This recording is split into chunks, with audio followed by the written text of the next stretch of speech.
Katie Woo, always happy to have her on Foul Territory. Of course, you can catch her doing all things Cardinals for The Athletic, and she is the co-host of Cardinals Territory. You can check them out on X at Card Territory.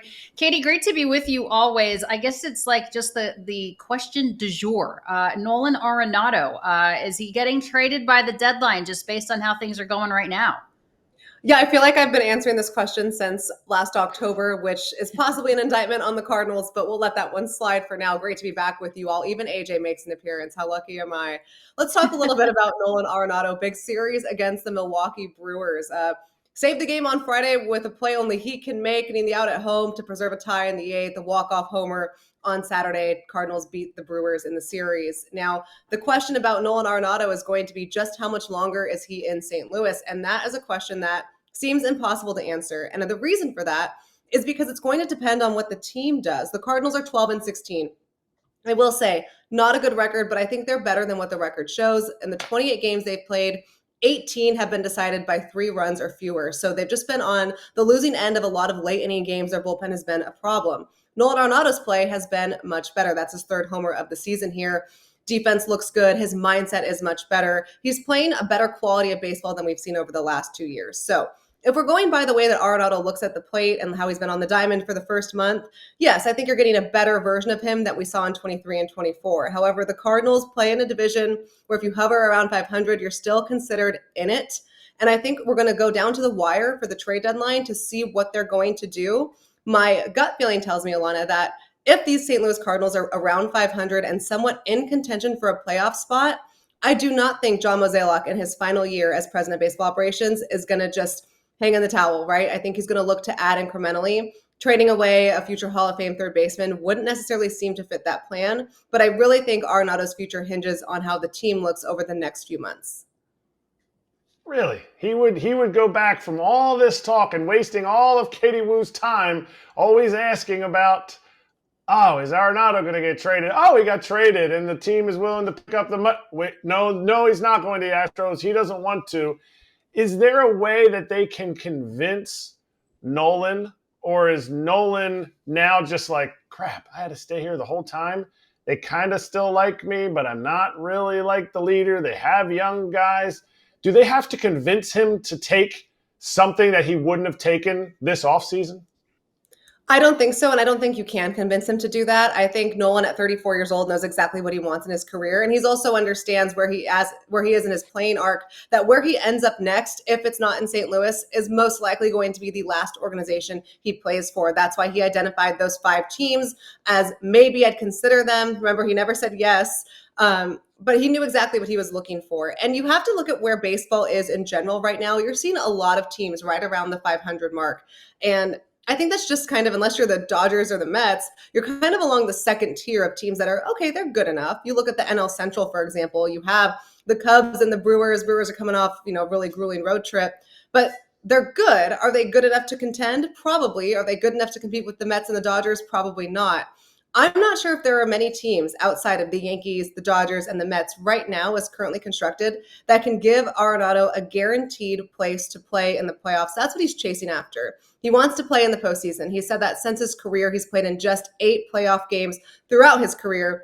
So I don't think he's just going to jump ship for the sake of jumping ship. I think if he was, he would have done it already. Credit to him, though. In situations like this, the relationship can sour, right, between the player and the organization when you publicly say that you would like to get rid of said player. I think he and the Cardinals, both Ollie Marmol and John Mozeliak, have done a nice job in making sure that this stays professional. He's been a total pro since spring training, and that's carried into what has been not exactly the best April for the Cardinals either. My question is Lars Nootbaar has been off to a great start. We're talking Nolan, but let's talk Lars Nootbaar. We haven't even brought him up, and he's probably their best hitter on this team. He's definitely, I think, one of the best leadoff hitters in baseball. I mean, has almost 30 walks. He's hitting the ball well. He's playing really well at home, and he's turned into, he was always a solid outfielder, but the work that he's put in with outfield coach John Jay has turned him even to a better left fielder. I like what Lars Nootbaar does at the top of the plate. He has or the top of the lineup.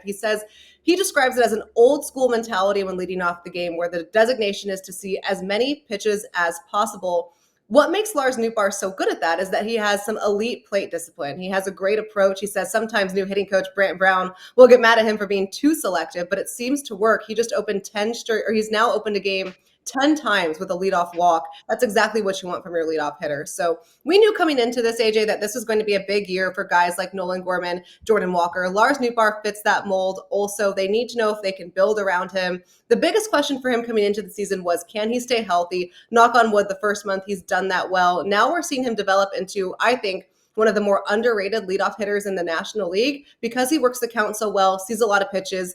He's not overly splitty. He can hit both lefty and righties, and he has that power.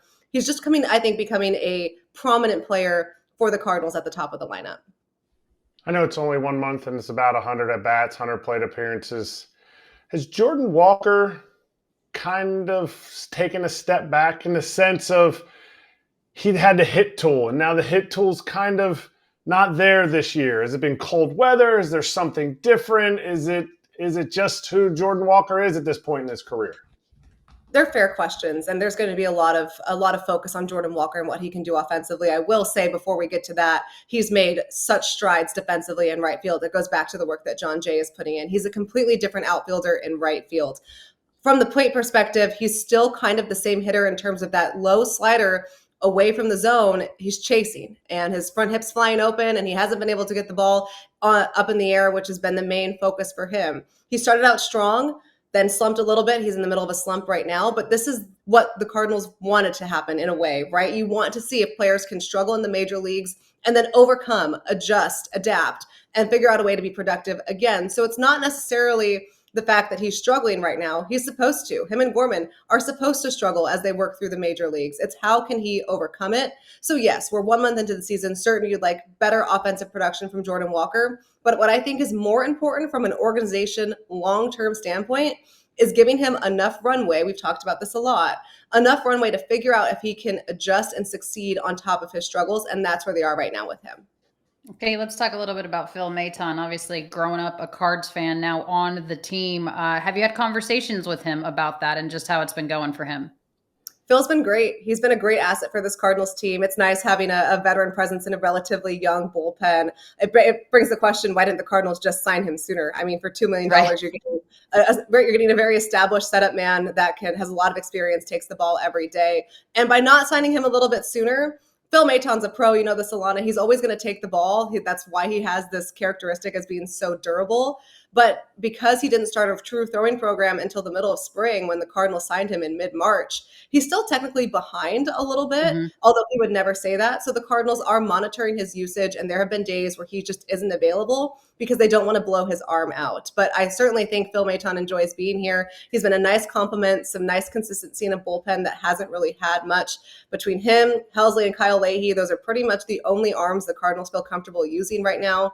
But I can't imagine what this bullpen would look like without him. It would not be good. Hair thinning is very common, very frustrating problem that many men deal with. From stress and nutrition to hormones to lifestyle, so many internal factors affect what you see on the outside. Luckily, Nutrafol is here to help. Thinning hair is different for men and women, so a one-size-fits-all approach to their hair growth doesn't cut it. Nutrafol has multiple formulas for men and women that are tailored to different life stages and lifestyle factors. Nutrafol is the #1 dermatologist-recommended hair growth supplement brand trusted by over 1.5 million people. See thicker, stronger, faster-growing hair with less shedding in just 3 to 6 months with Nutrafol. Start your hair growth journey with Nutrafol. For a limited time, Nutrafol is offering our listeners $10 off your first month subscription and free shipping when you go to Nutrafol.com and enter the promo code FOUL. Find out why over 4,500 healthcare professionals and stylists recommend Nutrafol for healthier hair.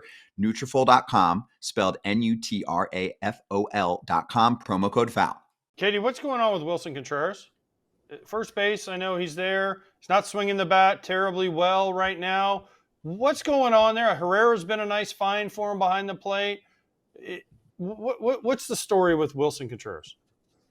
Well, talk about another guy who didn't want to be traded. He specifically said, I want to stay in St. Louis and be a part of this movement. And Ollie Marmol over the last week praised Contreras for how he handled the start of the season. He slumped heavily, was probably the Cardinals' worst hitter, which I don't think any of us would have predicted for the first 2-3 weeks of the season. And he was consistent in his energy. He even applauded himself for not tearing out a bat rack. He said, usually I probably would have caused some damage to some of the equipment in the clubhouse, but he kept a level head, and he's really showed these young guys how to adjust to circumstances that aren't necessarily ideal. He looks like a pretty solid first baseman, very athletic over there. I know he's played there before, but certainly not as the everyday first baseman. Now it's about finding a way for him to be a little bit more consistent offensively, but he's turned a page there. Look, the Cardinals are all about the youth movement, and they have some catching depth they'd like to see. Ivan Herrera's on the injured list, but he should start a rehab assignment as early as Thursday. Pedro Pajes has done a nice job filling in. They really like how defensively sound he is and how he prepares, but they would not be able to know this if they still had Contreras behind the plate. So they move him to first base. You open up that pipeline for Herrera and Pajes, Jimmy Crooks, a catching prospect in the minors as well. And you keep Contreras there because you hope that his bat will play now that he's not catching, 135 games behind the plate. Didn't start out that way, but it certainly looks a lot better. He's slowly heating up for them offensively. Did Mo drop the ball not trading Ryan Helsley this offseason because his value couldn't be higher? If he has another year like he did last year, then it's just another year with less control. Was the value for him not out there? Was it something that they were not willing to get rid of him because he's in the last year of his contract? And look at some of the teams right now. Devin Williams is struggling for a team that traded a lot of pieces to get him. Teams want closers, let alone an eighth inning guy. Oh, it's not that there wasn't a demand for him. There was a very high demand for him. You think about the Philadelphia Phillies bullpen, they could certainly use someone like Ryan Helsley, and they wanted him. However, the Cardinals were very clear in November. John Mozeliak said, we are not trading him. It certainly would have to be blown away for that to happen. And they ultimately, I guess, decided that would not be the case. It came as a surprise to most of the industry, including Helsley himself, who said he expected to be traded. He hoped that he wasn't, but he kind of saw the writing on the wall and was definitely surprised, but in a good way, to be in St. Louis for another season. It's a great question on if they capitalized on his trade value or not. I will say he's not getting a ton of closing opportunities right now because the Cardinals haven't had a ton of save situations. Their segue from the 8th to the 9th has not gone according to plan with their setup men. You're right about Helsley's value being super high. Bullpens, relievers, closers are volatile. The consistency there varies from season to season. It's the nature of the job. I still think Helsley's an elite arm. Obviously, you have triple digits and that wipeout slider, like that will play. It's just a matter of if they can use him. I, too, was surprised he was not traded, but you think about where this Cardinals bullpen is, and you think about how they've stated how they want to compete despite the transition year. Who else is closing games for them right now? Kyle Leahy? I mean, they barely have enough bullpen arms to cover them currently. So I don't know how this club would have closed out the 9th without him, but it's certainly fair to question if they should have moved Helsley sooner. Katie, certainly it's going to depend on where they're sitting around the trade deadline, but they didn't do a ton of stuff this offseason coming into the 2025 campaign. Would you imagine if they're in the thick of it that they will do something, and what would the target be? And do you think Fedde is a trade piece? I think so. The Cardinals don't have a ton of starting pitching depth, but they do have their 2021 first-round pick, Michael McGreevy, who had a great spring training and was unfortunately the odd man out when it came to the Cardinals, who are kind of using a 5.5-man rotation right now.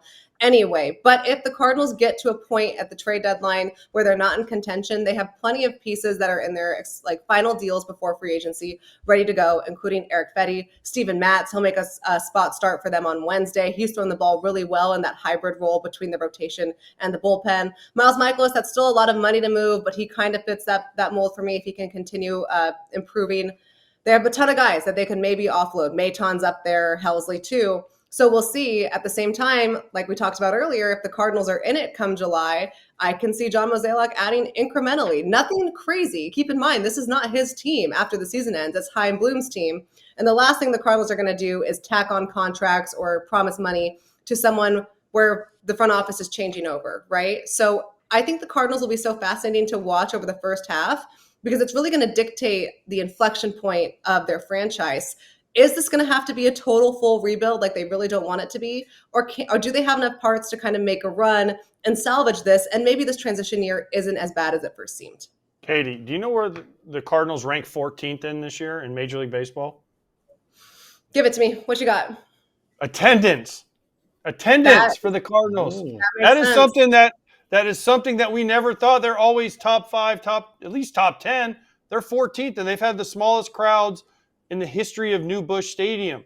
Are the fans saying we can't believe that we're having to go through a rebuild? Because that's one thing the Cardinals were so good at. They always were. Now, there were some ups and downs, but they were always kind of, hey, we're going to be decent enough. And then for them to come out this year and say, basically, we're just in a reloading kind of year, are the fans saying, man, we need to see the DeWitts and the ownership spend some money because we expect you to win, or at least try. It's the show me state. AJ, you know this about Cardinals fans. They're very passionate and they have a certain standard of excellence for their baseball, which is deserved. When you're the St. Louis Cardinals, you should play to a certain standard. And clearly, Cardinals fans feel like they've fallen off that mark. I will say on Friday, it was a pretty nice night, around 75 degrees, Brewers in town, and that stadium was half empty, and it was jarring to see the attendance this year. I think the Cardinals have done a nice job in trying to bring fans to the ballpark. They've implemented new concert series after games. They have happy hour deals on Friday night games. But ultimately, what's going to get people back in the stands is winning ball games. And I think you're seeing Cardinals fans saying, okay, we've had 2 back-to-back disappointing seasons. Most of our star marquee players are gone. There is no Yachty. There is no Albert, no Wainwright, no Goldie. You keep Arenado, but only because you had to. You tried to move him. And there's no direction for this club. It kind of feels like baseball heaven is more like baseball purgatory at the moment from a fan perspective, because there's just no clarity on the direction they want to go. They said they want a transition season, but they still want to win games. I do think that's possible to do both, but it sends a murky message to the fan base. I will say this about Cardinals fans. AJ, you know this as well. If they win, I think the city will come out and support them. But I think the Cardinals fans are sending a message to the front office and ownership, like, this has fallen below our standard of baseball here, and it needs to get better before we consider coming back to the ballpark. Yeah, the Cardinal way. They're showing their true opinions on how things are going. Katie, thank you so much for being here. We appreciate it. And don't forget, guys, you can keep your tabs on Arenado and the Cardinals this season by following Cardinal Territory, hosted by Katie Woo and Trevor Rosenthal on YouTube, and Card Territory on X. Katie, thanks so much. We appreciate it very much. Hey, everybody. Be sure to like and subscribe for more content. We're back here every weekday, all year long, so do not miss an episode. The videos are coming in all day. Here's another video you might enjoy. Baseball the way it should be covered.